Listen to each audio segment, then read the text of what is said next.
12 the poetry of earth থেকে আমি ইতিমধ্যে 5টি প্রশ্ন কমপ্লিট করেছি। কোশ্চেন নাম্বার 6, তোমাদের আমি গতদিন বলছিলাম যে ক্লাস 12 এর প্রশ্ন হচ্ছে রিফ্লেক্টিভ প্রশ্ন হয়ে যাচ্ছে, অর্থাৎ কোশ্চেনের মোটিভ বোঝা যাচ্ছে না, ফ্ল্যাট কোশ্চেন হচ্ছে না, ডেসক্রিপটিভ প্রশ্ন হচ্ছে না, লাইন তুলে প্রশ্ন হচ্ছে। যার জন্যে যখন কোনো কবিতা বা যখন কোনো প্রোস বা যখন কোনো নাটকে আমি হাত দেব, তখন আমাকে লক্ষ্য রাখতে হবে। We have to keep a watch, careful watch on every important line. প্রত্যেকটা গুরুত্বপূর্ণ বাক্যের উপর, সেন্টেন্সের উপর, লাইনের উপর আমাদেরকে পাখির দৃষ্টি রাখতে হবে। কারণ কোশ্চেনটা আগের মতো ডেসক্রিপটিভ হচ্ছে না, হচ্ছে রিফ্লেক্টিভ বা কোটেশনাল, মানে লাইন তুলে প্রশ্ন হচ্ছে। তো আমরা সেইভাবে চলছি যাতে তোমাদের পরীক্ষায় কোনো অসুবিধা না হয়। দেখো 6 নম্বর কোশ্চেন বলেছি, he has never done with his delights. সে কখনোই তার আনন্দ শেষ করে ফেলে না। কথাটার মানে হচ্ছে হি has never completed his delights. আমি যখন কবিতাটা পড়িয়েছিলাম তোমাদের বলেছিলাম যে সেন্টেন্সটার মানে হচ্ছে সে কখনোই তার আনন্দকে শেষ করে না। Who is he? এখানে হি বলতে কাকে বোঝানো হয়েছে? অর্থাৎ এখানে হুটা কে? What does he do? সে কি করে? What does the extract mean? এই অংশটার অর্থ কি? এই যে he has never done with his delights, এই লাইনের মধ্য দিয়ে, এই এক্সট্রাক্টের মধ্য দিয়ে কবি কি এক্স্যাক্টলি আমাদের বোঝাতে চেয়েছেন? সে কখনোই তার আনন্দকে শেষ করে না।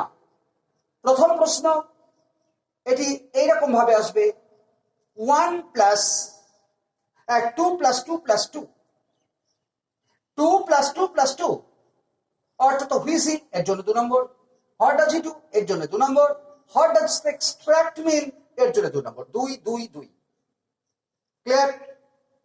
বোর্ডে দিকে তাকাও। বা এমন আসতে পারে যে প্রথম হুইজ হি এটা 1, number 1, what does he do plus 2, লাস্টের হোয়াট ডাজ দ্য এক্সট্রাক্ট মিন এর জন্য লিখে দিল প্লাস 3, এই করে 6। যাক, মার্কস ডিভিশনটা সে ওদের উপর নির্ভর করবে। তাহলে প্রশ্নটার মানে আমি লাইনটির মানে বলে দিচ্ছি, আবার প্রশ্নের মানে বলে দিচ্ছি। সে তার আনন্দকে কখনোই শেষ করে না।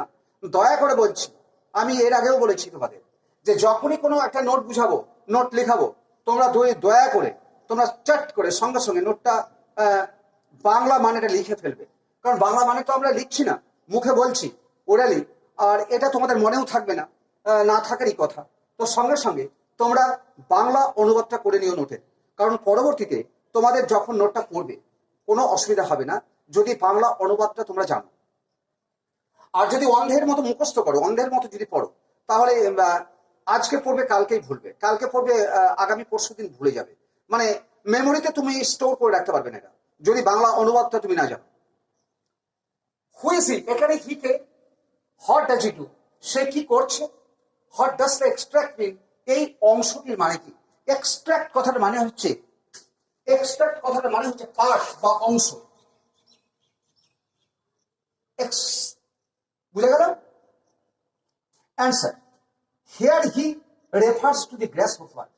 এখানে হি বলতে বোঝানো হয়েছে গঙ্গা ফড়িংকে। তাহলে এখানে হি বলতে বোঝানো হয়েছে কাকে? ঘাস ফড়িংকে বা গঙ্গা ফড়িংকে। তোমাদেরকে এর আগে আমি বলেছি যে গ্রাসহোপার কথার মানে হচ্ছে গঙ্গা ফড়িং বা ঘাস ফড়িং। এখানে হি বলতে বোঝানো হয়েছে গঙ্গা ফড়িং বা ঘাস ফড়িং। প্যারাগ্রাফ চেঞ্জ দেখো, আমি দুটো স্টার মেরে রেখেছি। তার মানে আমি জটা পার্ট থাকবে প্রশ্নের, উত্তরের জন্য ততটা পার্ট ব্যবহার করবে, একই পার্টের সমস্ত উত্তরটা লিখবে না, কারণ মার্কস মে বি ডিডাক্টেড, এক্ষেত্রে নাম্বার ডিডাক্ট হতে পারে। আমি তোমাদেরকে ওয়ার্ন করে দিলাম। In the poetry part, the poet presents a beautiful picture of summer and depicts the grasshopper as the poet of summer. মানে ভালো করে বুঝুন। পোয়েট্রি অফ আর্থ কবিতায়,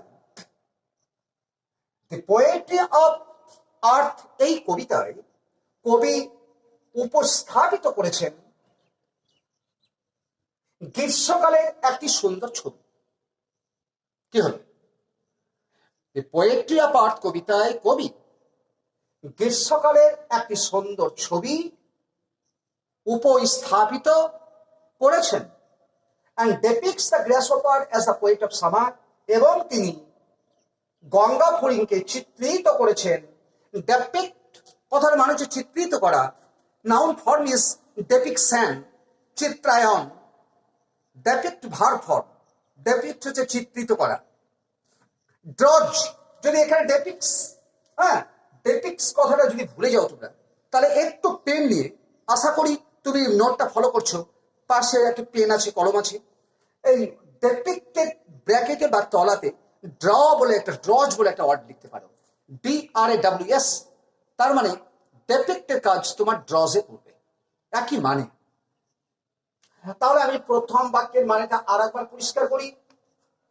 দি পোয়েট্রি অফ আর্থ কবিতায় কবি উপস্থাপিত করেছেন গ্রীষ্মকালের একটি সুন্দর ছবি, এবং তিনি গ্রাস হপারকে চিত্রিত করেছেন গ্রীষ্মকালের কবি হিসেবে। As when the birds become tired, যখন পাখি ক্লান্ত হয়ে যায়।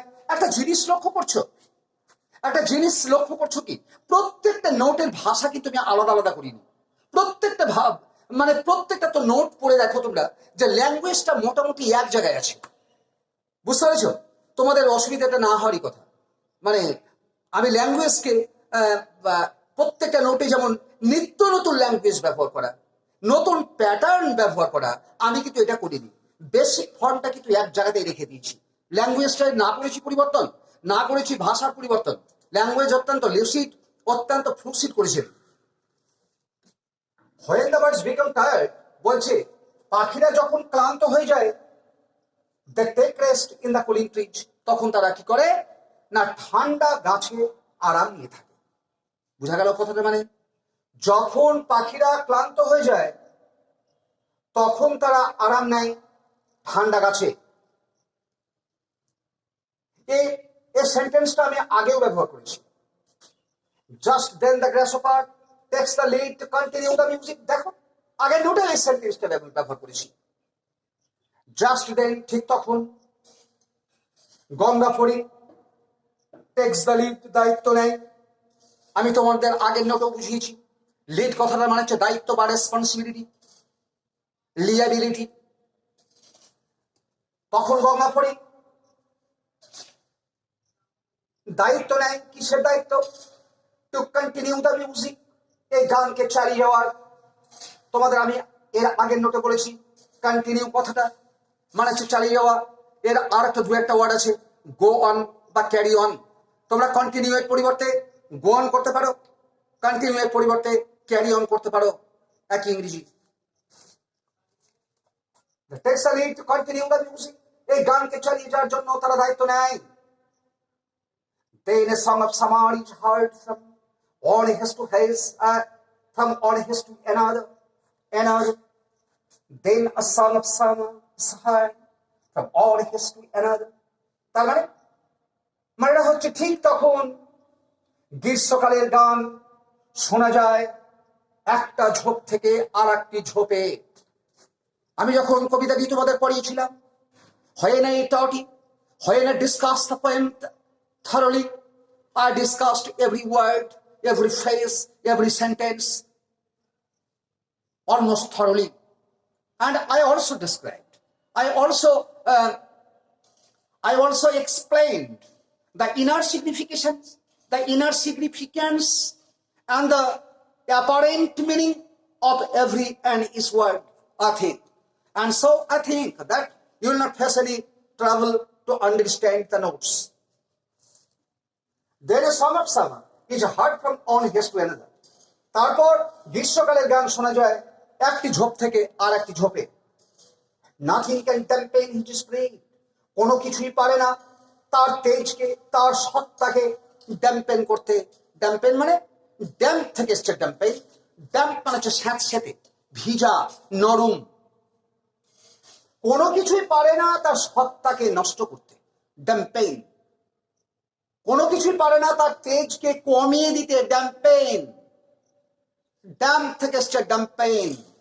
Damp is the adjective and dampen is the verb form.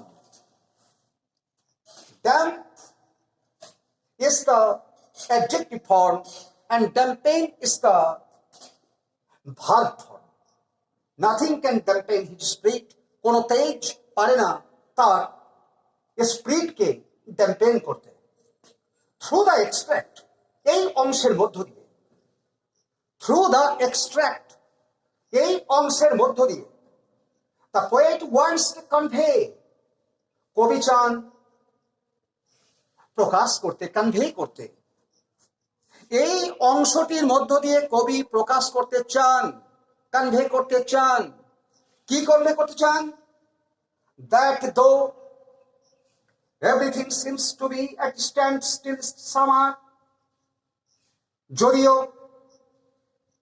গ্রীষ্মকালে সবকিছুতে মনে হয় যেন একটা জায়গাতে দাঁড়িয়ে গেল, থেমে গেল, স্ট্যান্ড স্টিল, থেমে যাওয়া, রুদ্ধ হয়ে যাওয়া। যদিও গ্রীষ্মকালে মনে হয় সবকিছু জিনিস একটা নির্দিষ্ট জায়গাতে গিয়ে দাঁড়িয়ে গেল। No, the grasshopper keeps the music of our tally all through the scene with energy, liveliness and happiness. তখন গঙ্গা ফড়িং এই পৃথিবীর গানকে ধরে রাখে জীবিত অবস্থায়, অ্যালিভ। তখন কি করে কি? এই গঙ্গা ফড়িং পৃথিবীর গানকে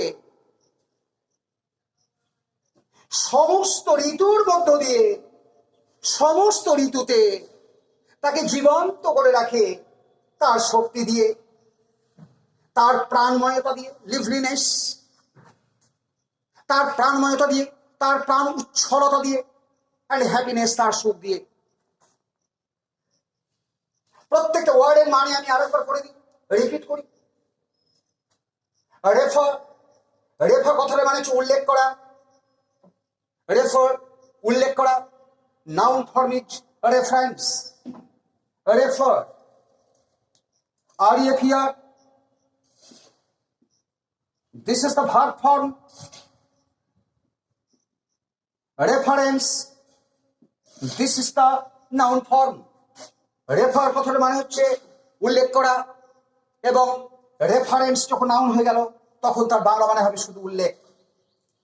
নেক্সট, তোমরা দয়া করে একটু নোটটা একটু পার্শ্বের ডায়েরিতে অথবা কোনো খাতাতে নোট করে নিও, কারণ আমাকে বারবার মেটাতে হচ্ছে।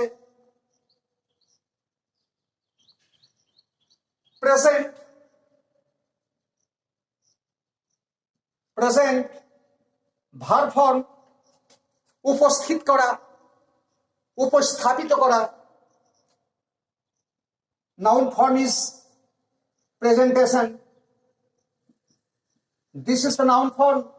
এটার বাংলা মানে হচ্ছে উপস্থাপন। বুঝা গেল? নাউন ফর্ম যখন হচ্ছে তখন প্রেজেন্টেশন, বাংলা মানে হচ্ছে উপস্থাপন।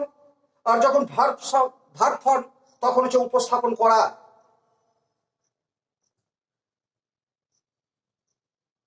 A beautiful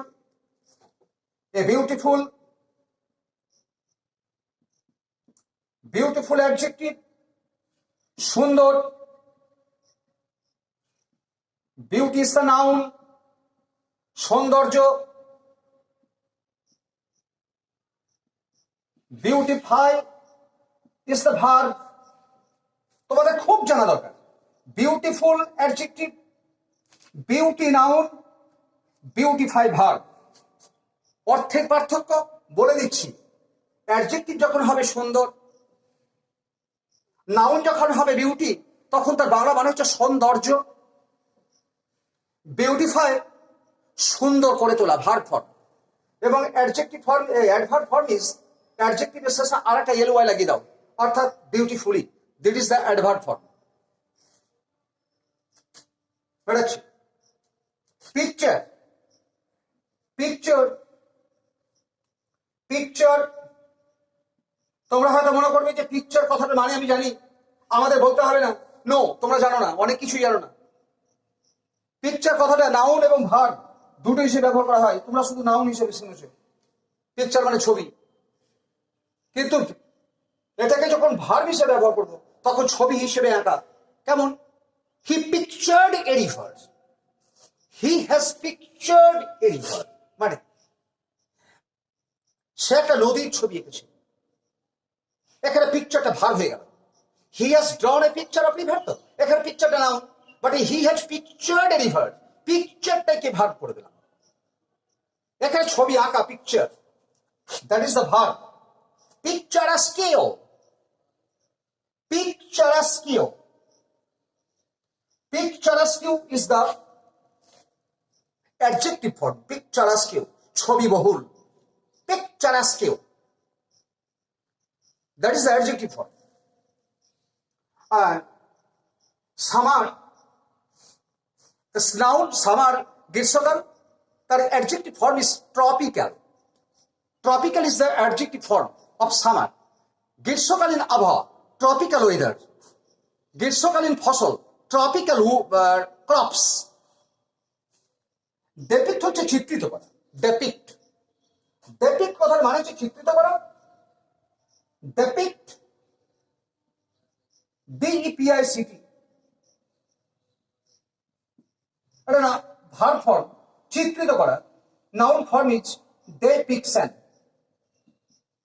depiction is the noun form, চিত্রায়ন। এরপরে প্রত্যেকটা ওয়ার্ড তোমরা মানে জানো। এই যে যেহেতু 2, 3, 4, 5টা ওয়ার্ড তোমাদের কাছে নতুন ছিল, তাই প্রত্যেকটা ওয়ার্ডকে আমি জানিয়ে দিলাম। ভালো থাকে, ওইখানে নোটটা শেষ করছি। আমি আরেকটি নোট লেখাবো এই কবিতা থেকে, তাহলে তোমাদের পরীক্ষার জন্য, টেস্ট এবং ফাইনালের জন্য আমি কমপ্লিট করে ছেড়ে দিলাম।